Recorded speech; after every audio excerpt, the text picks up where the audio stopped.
Hello, welcome to Burning Questions, a big show, plenty of technical difficulties as usual. Not my fault. Mattie Craven has been on this show probably more than me, and he's the one that's taken us a little while to get going, but all is well that ends well. Mattie, great to have you on, mate.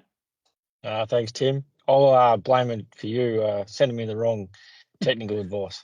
Yeah, well, at least you're on the show. Glenn Craven just does not reply to messages. Disappointed in him, particularly for a Bombers supporter. I expected a bit more heart, but anyway, we'll forge on without him. Brett Carroll joins us. Brett was having a few troubles too, but he's got it all sorted. His lovely partner walked in behind him, got a bit of a fright, but we are ready to roll. Great to have you on, Brett. Yeah, no worries. Great to be on, and thanks for Mattie and Eva for joining us. And Eva's, well, she's lucky to be on this call. She might even be lucky to be with us, full stop, Eva. You've had an eventful morning. Just take us through that. Oh, yeah, I just had a bit of a incident on the track with one wanting to try and murder me by double barreling, but we're here, so I'm grateful to be here. Great to see you. You haven't got a scratch on you by the look of it, so maybe you're just overplaying that a bit. Yeah. Nothing like a bit of excitement in track work. Yeah. For sure. Let's get stuck right into it. Big show, Melton, Saturday night, a great meeting, and it starts at 4:55 p.m. Very early start, so don't miss the first. The first sponsor, Prize Easy Feed, stand as a proud supporter of the harness racing industry with their set recipes and quality ingredients to give the trainer confidence in what they're feeding. So make the switch to Pride's and start getting the result you've been chasing. Helliver finally gets his gate, but what does Eva do with her mate? Race 2 on the card. Gate 1 for Helliver. He finally draws well this campaign. Eva, what are your thoughts? You hold a lot of keys here. Are you going to try and hold the front, or are you happy to take cover? It's definitely an interesting one. I've looked at the race multiple times since the fields have come out. If you look at Helliver's form, his last 2 wins have been from in front. And if I was driving him to give him every possible, I would say holding the front would be key. Whereas then you look at, I've got a horse like Triple A on my back, which you'd think the way the sectionals it's been running off the fence have been sensational. So you'd think when it's on the fence, it's going to improve. So that makes it a bit trickier. So I definitely have options.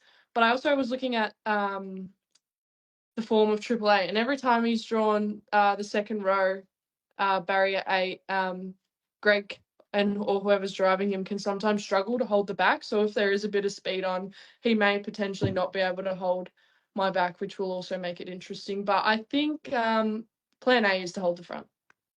Okay. Yeah, great insight there. And have you got a knife in your hand, by the way? Yeah, sorry, I do. I realised I showed it up in the camera and I shouldn't have done that. No, that's fine.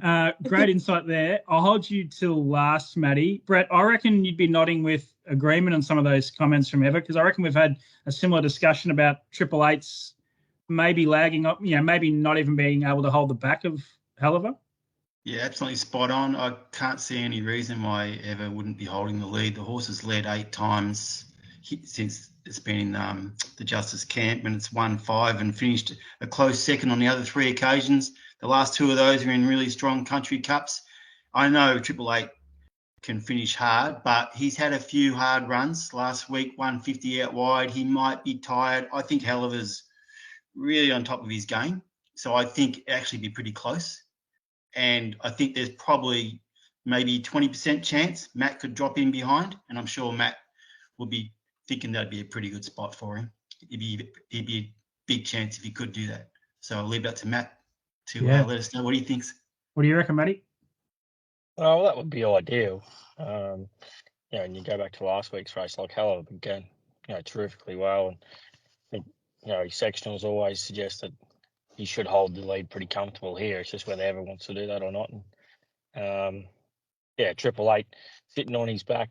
If that was the case, you'd have to think he'd be the main danger. So if we happen to be able to sneak in behind the leader, it'd be ideal. Like, I know my bloke can begin, pretty quick, but I think he'd have to be getting exceptional to try and cross, Helliver. So we'll just have to play it by ear. And the fence is really key in these races generally. So if we could get there, that would be the ideal case, but we could end up in a tricky spot.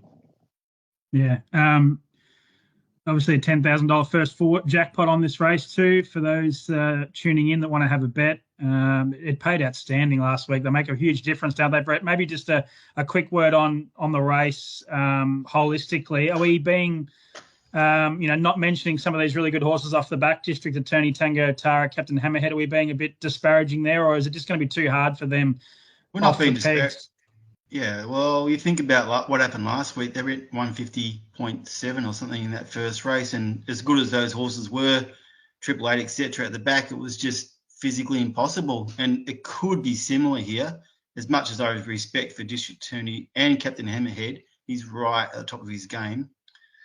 Ultimate Vinny's going to go behind Triple Eight, so he could fill a hole. So if I was taking a first four, I'd be generally not getting too cute. I'd take Haliver, He's the Son of a Gun, Triple Eight to run 1-2, and throw Ultimate Vinny for third with a few of the obvious ones. The rest of the front row is going to find it very hard, even though I do respect them. Yeah, I thought that too. Yeah. I really thought sort of just a little sip and further. It's unlucky first up. The sip was unlucky first up, but he hasn't had the seasoning for this race, Yep. Good stuff, guys. Really good race. And pity Sam Barker's not driving Ultimate Vinny. He could have gone inside the pegs. Touche. Yeah, I'm allowed to chip him. While he's not on. Hey, let's move on to the next one. Combining the power of results and horse sectionals, this Sulky app, you now have access to gate speed, swooper, ability, and behaviour ratings. Never miss a trainer, driver, or gear change again. Sulky app is a form guide revolution, and I've got the perfect question for Sulky app. The I didn't do it is filled with early speed. So who emerges with the lead? We're looking at the opening race on the card, 4:55 p.m. as I said. No one's involved in this race, so I might start with you, Matty. What are your thoughts here? Lot of speed. Hephaestus Phoenix, Ebony's Avenger, Hatchback, even Iron Love can get out 1, 2, 3, and 4. Who holds the lead, do you think? And then ultimately, who wins the race? Yeah, look, it's really interesting, and it depends if the old Sundon's Courage turns up. He could lead from 7. He's done that plenty of times and could really put a spanner in the works. But I thought Snooze could hold up from the 1, but be interesting if he can do that, whether he will hold the front or hand up to maybe even John's horse Hatchback. So it'd be really interesting. First sort of run to the post to how the race pans out and whether they bring the back markers into it after that. Yeah, what are your thoughts, Brett? I think you think the 1 might be able to hold. Yeah, Eva has got a drive in this race. Tim, if you had done your homework, you'd realise that. But no, that's changed, hasn't it? Is that so? Yes, I have done my homework, even as recent as now. Oh, well, what's going on? Who's driving it? Mr. John Justice is taking the reins of Hatchback. How can you oh, gee. All right. Just my markets. No, well, I'm quite surprised about that. But anyway, I totally agree with Matt. Spot on. The front row is all pretty quick, but I thought the 1 will lead or have the option of not leading, but he has the key. And it's going really good because Standing Start probably wasn't really his go last time, and he still did a good job. But Iron Love was also good in that race. And if you look at Menangle the last couple of weeks, the Galeno camp is really on fire. So I think they're actually the top 2 chances. I'm not dismissing Hatchback, but it'd have to get to the front to be a chance. And I don't think Olivici can win on his last win. A bit controversial, but I actually think Harry Stamper was unbelievable last start. But he was in a mood, as we all saw.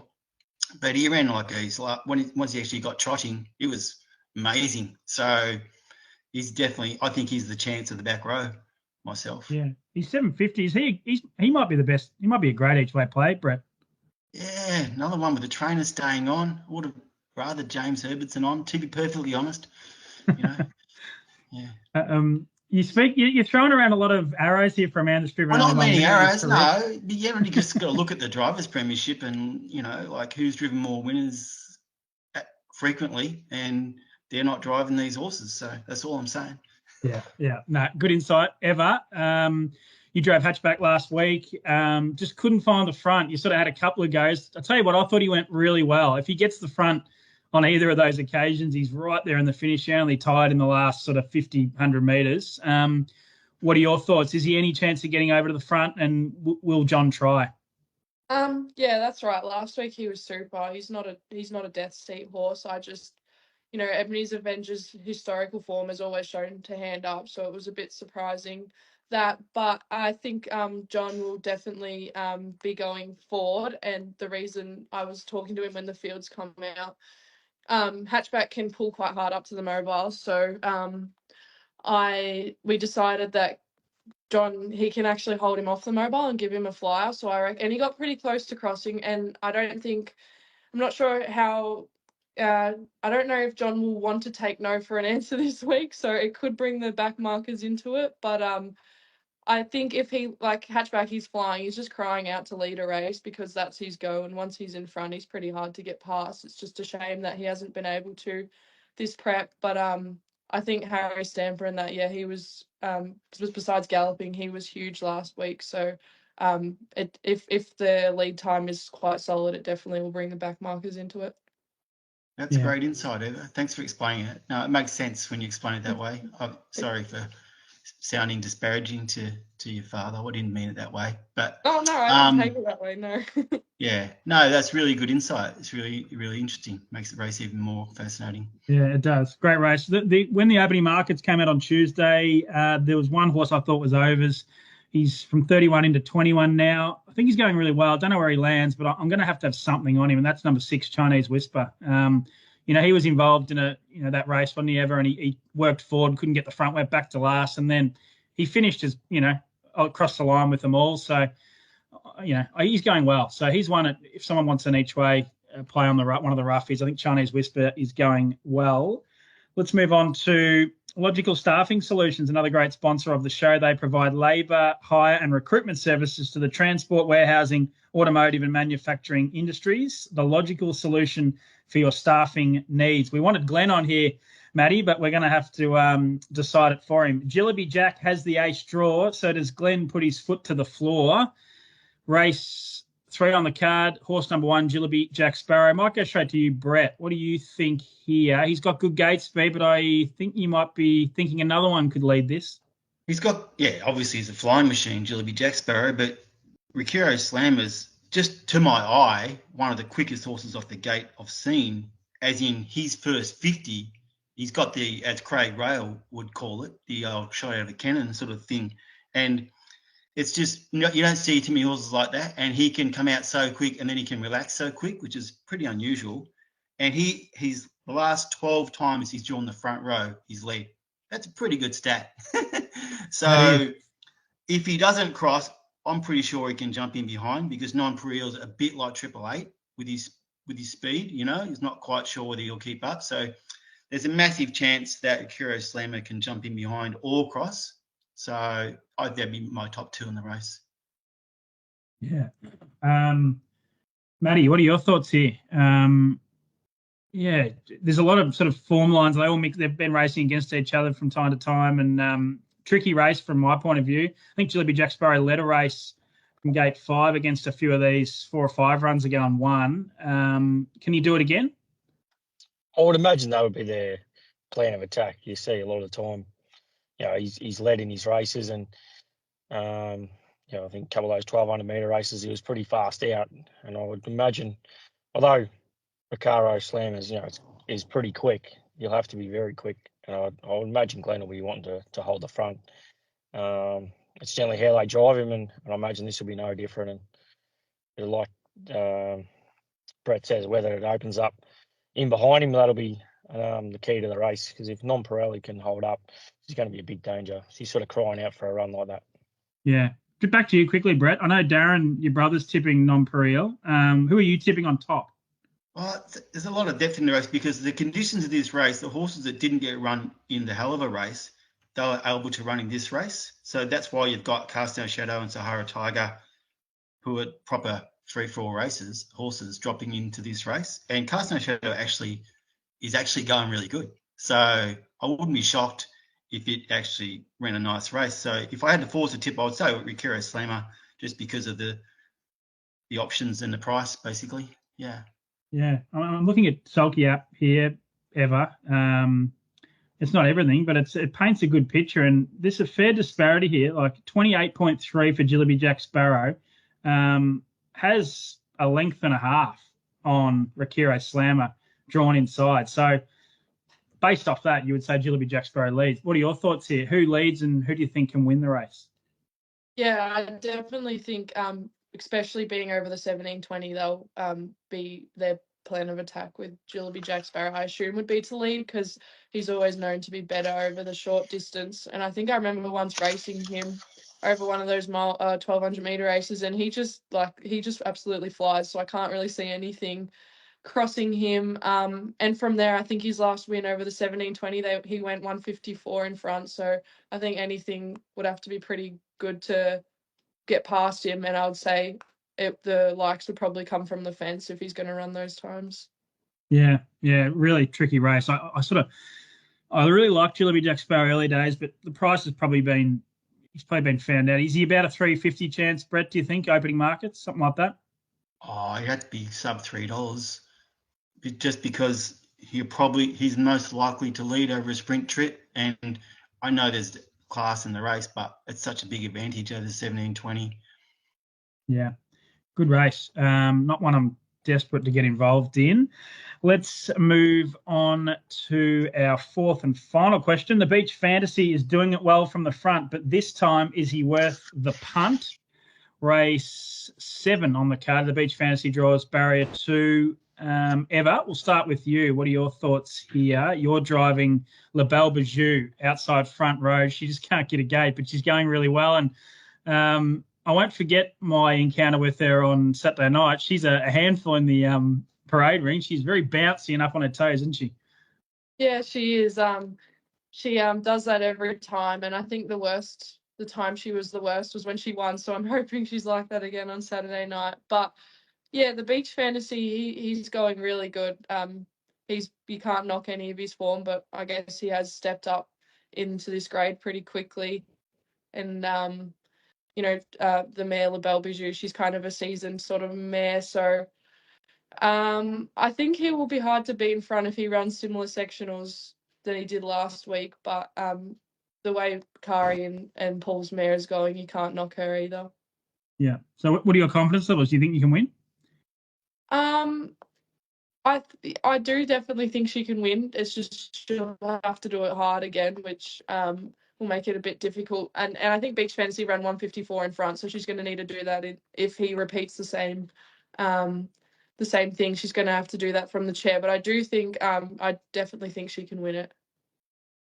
Yeah, Mattie, you've got the emergency here. Better patch me up. What are your thoughts on this race? Race 7 on the card. Yeah, I'm really hoping we get a run, Tim. If you read the map right, if he could be 3 fence, I'll be pretty pleased with that, which would be ideal. And he's probably been crying out for a run like that. But at the moment, we haven't got a run, so we'll just have to wait and see. It'll be really interesting. Like the Beach Fantasies, his last few have been terrific, and the only probably knock is that he pulled quite hard last week, and he probably can't afford to do that, as he rises in grade. So it'll be really interesting. But if he can lead and relax, and it should be really hard to beat in this. Royal Division was really good last week. He sort of presented to win, but wasn't quite good enough. It was beat by a pretty good mare. So it'd be really interesting to sort of see how he steps up into this grade. But it's a pretty even race. Max and Jax, I think, is here. So, it's going really well. And if they go hard, he'll be getting home pretty strong as well. Yeah, good race. Brett, how do you see this one? Yeah, I think Matt and Eva have summed it up pretty well. And I agree. I don't think Beach Fantasy can win this week because of the depth in the race, because of the reasons Matt pointed out. All those wins, I've been following it and supporting it since the stable change, and seems to be doing really well, but hasn't ran a last half quicker than 56.3 in any of those races, and I think it's going to have to do that to win this. So I think La Belle Bijou is just going unbelievable. So it's the last time it drew this barrier, it set in the death over 27.60 and only lost by a nose. And I think it's going better now. And it's last week, that race went 154 mile rate of the 22.40. It was the 6th fastest 22.40 race this season. and every other one faster was either your triple eights or your ladies in red type quality. That's how, and she only tired late. Like, that was a great run. And before that came from last over the 17-20, which is impossible, and ran a place and went fantastic. So that was against Young Bluey, wasn't it? I reckon. Yeah. Correct. And yeah, so I think looking at its record, this horse with Ever on usually goes forward. So you would think Ever will be waiting for the dust to settle and doing just that, and hopefully be too strong. But I think Max and Jax is absolutely flying, and the emergency factor actually is pretty big because Max and Jax trails Beach Fantasy if there's no scratching. But if Matt gets a run, then he gets put out one more on the second row, which is quite significant. So that does change the shape of the race a lot. But I'm sticking with Eva, quite keen on the quality being a bit too strong. Yeah, good summary. Does that give you a bit more confidence, Eva? Yeah, and also something else I wanted to add, I forgot to say. Beach Fantasy is not really known for its gate speed, so I thought a horse like Royal Division, if they pressed the button early, I thought he could possibly cross, and then I think that decreases the Beach Fantasy's chances a fair bit more as well. But yeah, definitely gives me a bit more confidence. Yeah, for sure. Great summary there. Yeah, I found another tricky race, so that's why I brought the experts in. Mattie, before we get to the best bets, just speaking about Young Bluey there, I was talking on radio the other day. What is it? What do you do with why do you have so many horses out of your stable that seem to have that electric speed? Better Isolate, Fighties, this Stacks, and you've got Young Bluey who just he's been doing ridiculous things of late. Can you shed any light or any secrets that you on how you get that speed out of him? Oh, you just go to the sales and try and buy a fast horse. I thought you might say that. And that's what you go in the sales looking for, and you try and buy a really athletic horse that is hopefully fast in the future. And we've been lucky enough to find a few, and they're sort of all very similar, small, compact sort of horses that get over a lot of ground for little horses. And that's what we go to sales, Tim. That's what we're looking for. And we've been lucky enough to find a few, but we're just hoping that one of these will turn into a top liner. So when they're that fast, Matt, sorry, Tim, when they're that fast, Matt, do you train them a little bit differently to make sure you don't knock that speed off them? I definitely train them different to probably what I would have early in my career, and I've probably been a little bit more disciplined to drive them, a little bit more conservative to what I used to, which hopefully will let that speed come to the fore. Where sometimes I was probably guilty of overdriving these fast horses. So yeah, if we can continue to put them in the right spots and let them use their speed late, hopefully they'll continue to run well. Any more offers from the US for Young Bluey? Actually, there's been a few calls, but nothing in concrete just yet. So it'd be interesting going forward, but don't really want to sell him. He's nice to have around.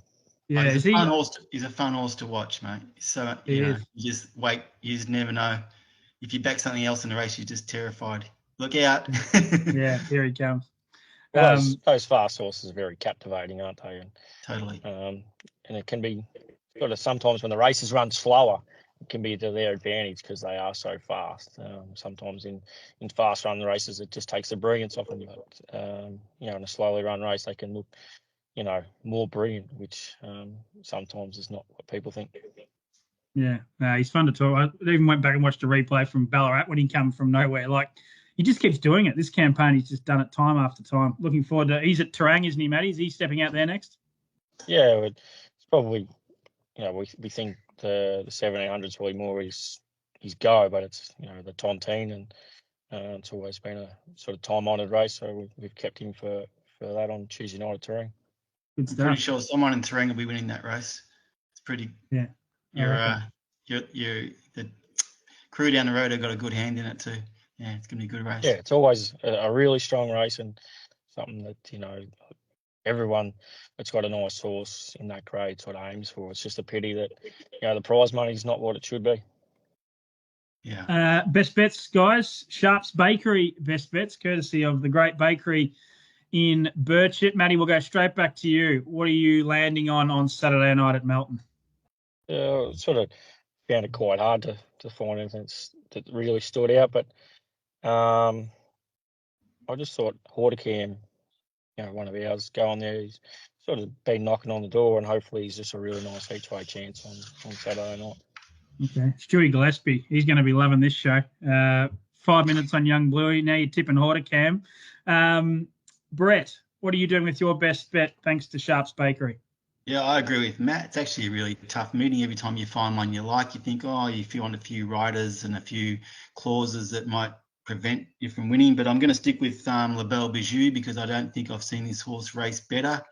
And I don't think the barrier is that big a deal because she'd probably end up in the same spot from anywhere in the front row anyway. So I'm happy to stick with her.